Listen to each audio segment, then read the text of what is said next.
अभी ये लोग सारे अंदर गए थे और 10 लोगों की टीम अंदर गई थी और इन लोगों ने भी जाकर के ज्ञापन दिया था। इनसे बातचीत करते हैं कि सर अभी आप लोग अंदर गए तो क्या बातें हुई आपकी? देखिए, वहाँ हम बातें करने के लिए नहीं गए थे जी। हम ज्ञापन देने के लिए गए थे। जो हमारे नेता का आदेश था, ये ज्ञापन में उन्होंने अपना स्टैंप लगाकर उसे रिसीव कर लिया है जी। जो राष्ट्रपति जी के नाम मतलब है SDM साहब के द्वारा देश के राष्ट्रपति को हमने भेजा है। इस देश के अंदर 18 तारीख को अमित शाह देश के गृह मंत्री ने बाबा साहब डॉक्टर भीमराव अम्बेडकर जी के प्रति अभद्र टिप्पणी का उपयोग किया, जिसका रोष पूरे देश के अंदर है। आज मेरी नेता बहन कुमारी नायडू जी का आदेश था कि पूरे देश के हर ज़िले में जाकर हम लोगों को प्रदर्शन करना है। तो उसी तहत दिल्ली के अंदर 11 के 11 ज़िलों में आज प्रदर्शन हुआ है, जिसमें एक आपका ये राजा गार्डन रजौरी गार्डन का भी मतलब ये SDM ऑफिस है। यहाँ हमने अपना ज्ञापन दिया है, तो ज्ञापन देकर अभी हम लोग बाहर आए। सर बहुत देर कर दी आप लोगों ने। क्या देर कर दी?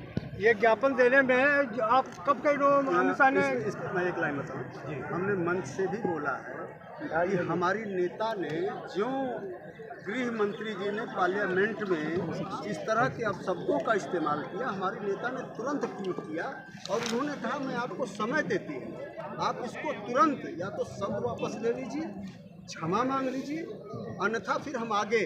तो बहन जी ने टाइम दिया, ऐसा नहीं कि उन्होंने कहा कि भाई तुरंत करिए। उन्होंने कहा तो इसमें टाइम लगा। जब उनको लगा है हमारी नेता को कि अमित शाह जी न माफ़ी मांग रहे हैं न रिजाइन कर रहे हैं, तब उन्होंने कहा कि हमारे समर्थक अब सड़कों पर जाएंगे।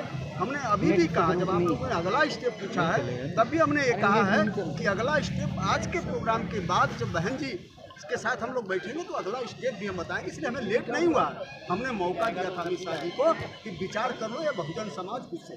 सर एक्चुअली क्या है, जब से कांग्रेस विपक्ष में है और कांग्रेस खुलकर सामने आई है, जैसे विरोध करने लगी है बीजेपी का, उसके बाद ही सक्रिय आप और कहा जा रहा है कि कहीं ना कहीं दलित वोट बैंक आपके हाथ से खिसकने वाला है, इसलिए आप आ गया है। देखिए, जहाँ तक वोट बैंक की भी हम बात ही नहीं कर रहे हैं, हम अपने महापुरुष की बात कर रहे हैं। और जहाँ तक कांग्रेस का सवाल है, अगर इस देश में सबसे ज़्यादा बाबा साहब को ब्रेकर बनने का काम किसी ने किया, बाबा साहब को रोकने का काम किसी ने किया, तो कांग्रेस के लोगों ने किया। आप उठा के देख लें, चाहे वो संविधान सभा में पहुँचे होंगे, चाहे वो संविधान लिखे होंगे, चाहे वो पार्लियामेंट में पहुँचे, चाहे कानून मंत्री बने, चाहे वो पहला 1952 का चुनाव लड़े, चाहे 1954 का चुनाव लड़े, सारे चुनाव हरवाने से लेके बाबा साहब को मजबूर करके इस्तीफा लेने तक का कांग्रेस ने किया था। सर मेरा एक सवाल है कि जिस वक्त सदन में जो अमित शाह जी ने बाबा साहब का अपमान किया था, उसके बाद अगले दिन सुबह सदन के बाद राहुल गांधी हो चाहे प्रियंका गांधी हो, उन सब ने मिलकर, यहाँ तक कि सपा ने मिलकर के बाबा साहब का नारा लगाया था और कहे कि अमित शाह से इस्तीफा की मांग की। लेकिन उसी में देखा जाए जो बसपा के सांसद रामजी गौतम, ना तो वो दिखाई दिए थे वहाँ पर जबकि वो संसद के अंदर थे।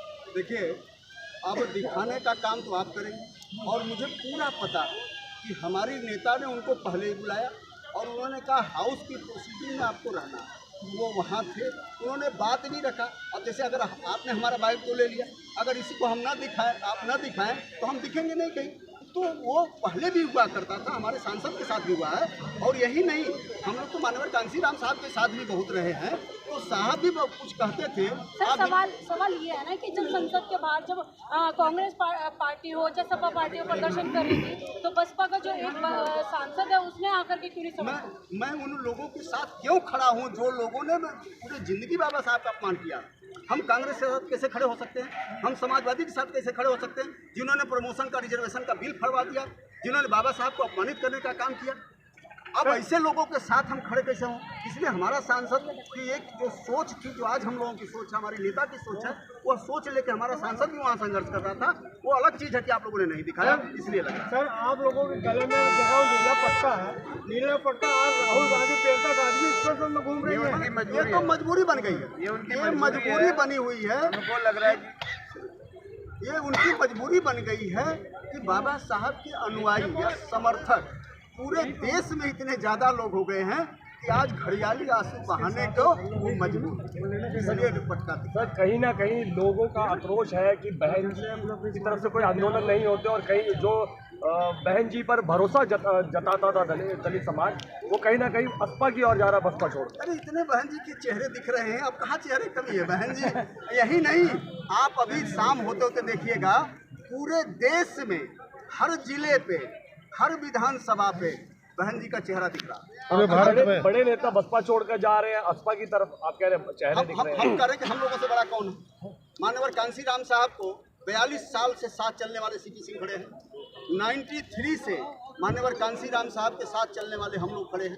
आप बड़े नेता, आप उनको देख लिए, ये तो समुद्र है। उस समय के लिए आए और बसपा से विधायक बने, संगठन तो अभी वहीं का वहीं खड़ा है बहन जी के साथ, तो कौन छोड़ के जाएगा? आप ही लोगों पर आरोप लगता है कि आप ही लोगों ने दलित समाज को बहन जी से दूर कर दिया है।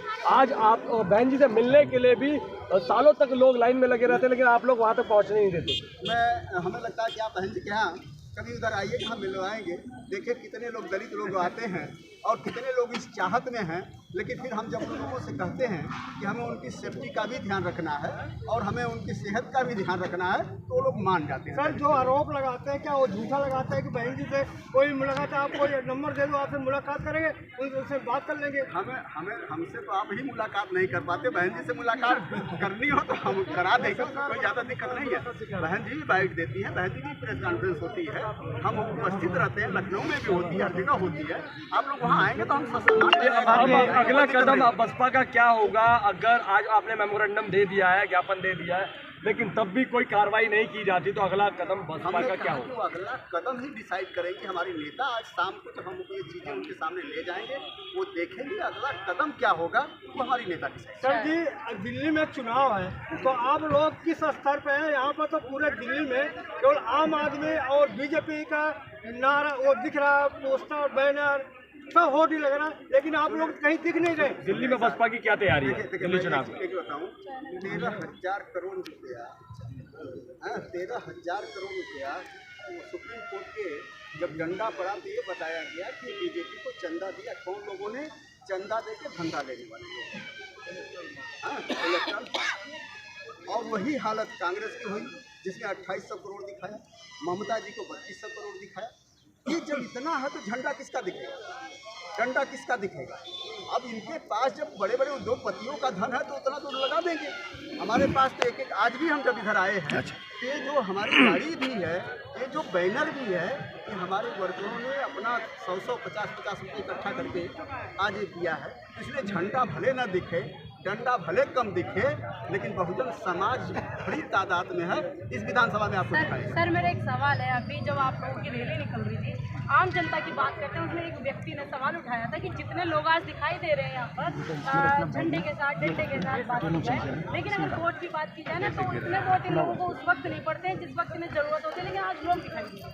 मुझे पता है कौन व्यक्ति थे, और हम कह रहे हैं कि इसमें तमाम ऐसे लोग, अगर बाबा साहब को भी क्रिटिसाइज करने वाला कोई व्यक्ति ही था, तो हो सकता है उसी से समर्थित कोई व्यक्ति आपको मिल गया, तो अब उसकी बात हम क्या करें। लेकिन अगर जहाँ इतने लोग हैं, हमने इनको कोई खाने का प्रबंध किया, हमने इनको कोई पैसे दे के नहीं लिया है, अपने मन स्वेच्छा से मर्जी से आया। और कम 2 दिन का आदेश हुआ 2 दिन पहले कि अब मुझे लगता है कि हमारा टाइम पीरियड खत्म हो गया। तो नेता ने कहा, अमित शाह ने खेत व्यक्त नहीं किया, इसलिए आप लोग सर जो आपका वोट खिसक गया दिल्ली में, उसको कैसे वापस लाएंगे? कहाँ खिसका नजर आ? आपका क्या है, कोई परसेंटेज नहीं है? ये सारे लोग इकट्ठा हो गए। अब आज की स्थिति में जो देखते, जो कभी 36 का आंकड़ा हुआ करता था, हमें लगता है केजरीवाल जी क्या कहते थे, शीला दीक्षित के लिए, कांग्रेस के लिए क्या कहते थे, हमें लगता है सबसे बेटर ये प्रदेश के अध्यक्ष भी रहे सीपी सिंह। ये बता दे 2 जुलाई कि केजरीवाल जी क्या कहते थे। देश के अंदर जब 3 बार ब्राह्मणवाद, जब अम्बेडकरवाद ने देश के अंदर गांधीवाद को और मनुवाद को पिछाड़ दिया, तो उसके बाद इन्होंने फ्रीवाद चला दिया। और इस देश के अंदर देश का प्रधानमंत्री बनकर मैं नहीं बनता। अभी लोकसभा का चुनाव हुआ, तो उन्होंने बड़े बड़े होकर लगाए कि मैंने इस देश के अंदर 81 करोड़ 40,000 लोगों को 8 करोड़ आसन दिया। और अभी एक रिपोर्ट आई है कि भारत देश के अंदर 23.5 करोड़ गरीबी रेखा से नीचे है, यानी लगभग 135 करोड़ में 105 करोड़ लोग इस देश के मांगने वाले हैं। और कोई देश के गरीब लोगों का पेट खाली नहीं रखा, तो इस देश के गरीब लोगों को वोट बनाना आसान है। और वोट को लालच देके, जैसे अभी केजरीवाल ने पंजाब में चुनाव लड़ा, मैं आपको हर महीने मतलब पैसा दूँगा। अब दिल्ली के अंदर में ये भीख नहीं, ये भीख दे रहे हैं, उनके बेटों को रोजगार क्यों नहीं देते? आज रोजगार के नाम पर सब मतलब सारी पार्टी चुप है। यदि रोजगार की कोई बात करता है तो बहुजन समाज पार्टी कहती है कि गरीब के बेटों को रोजगार चाहिए, मगर ये रोजगार नहीं ना, ये फ्री की रेवड़ी बांटेंगे। और ये रेवड़ी देवी किसके लिए है? ये समाज को समझना होगा कि हमारे टैक्स का पैसा ये लोग वहाँ पर हम लोगों को वापस कर रहे हैं। तो हमें मूल बनाने के इसलिए कि आपका वोट ले सकें, क्योंकि इनके पास वोट नहीं है। 3.5% देश के अंदर ब्राह्मण है, 5.5% वैसे है, 6% वैसे, 6% वैसे है, 5.5% क्षत्रिय जाओ। और इस देश के अंदर जो किसी की जमानत बनाने के लिए 16% वोट चाहिए, ये किसको मूल बनाएंगे? गरीब आदमी को जिनका पेट खाली रखा है, इसलिए मतलब ना वो बार गरीबों को वोट बनाने में लगे।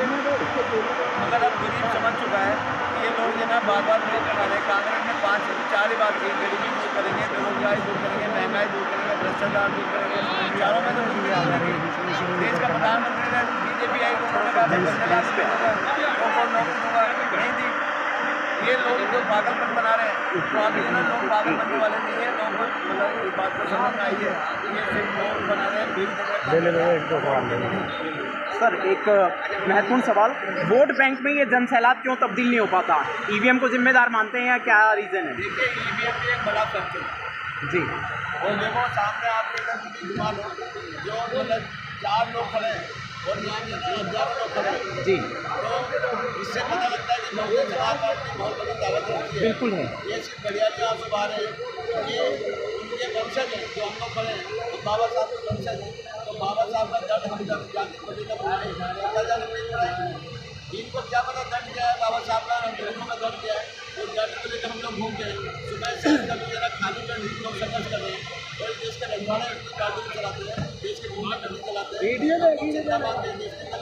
लोग अपने देश का करके पैसा देते हैं और उनके मुकाबले फिर भी अपनी जब समाज समझ रहा है जा रहा है, हम बस इनको बड़ा बहुत बहुत धन्यवाद